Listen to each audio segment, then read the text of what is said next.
Thanks for the introduction, Sam. In this section, we are going to discuss what it means and what it takes to have a successful financial department for a nonprofit.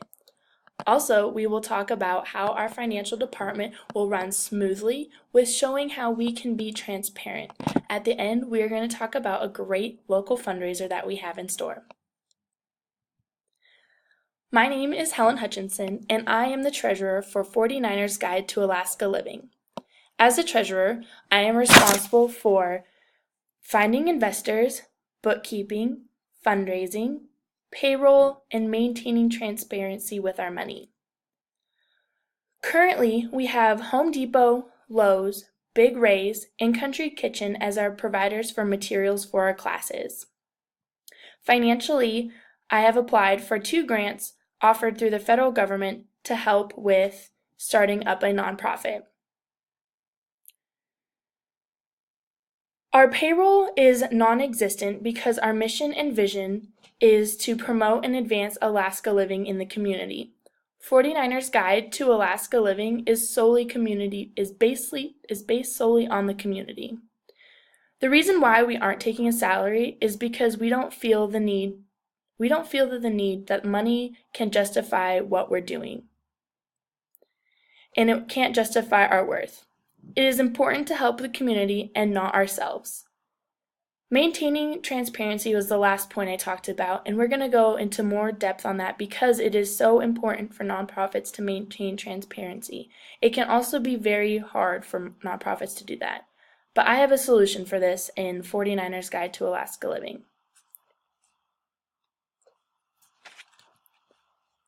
Since we have monetary and material inputs and outputs, I thought it would be best to have an input and output spreadsheet of what we used and how we used it.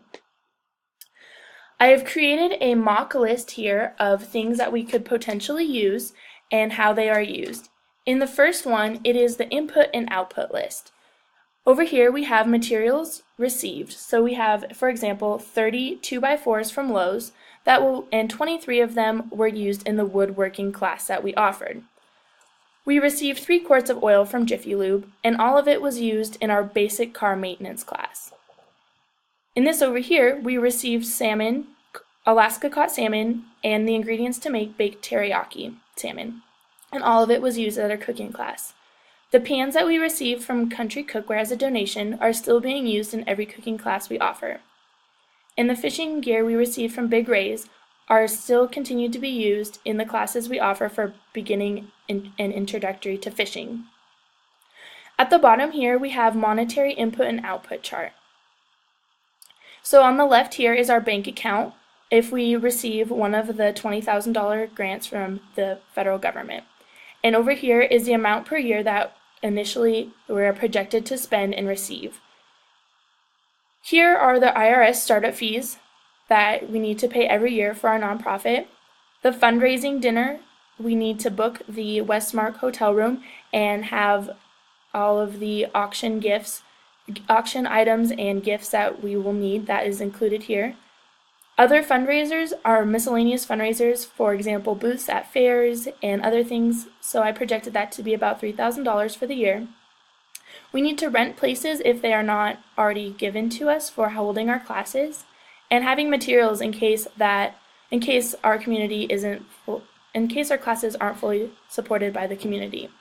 At the bottom here is money raised from the auction is projected to be about $10,000, and we will also have miscellaneous donations throughout the year. This is including the other fundraisers.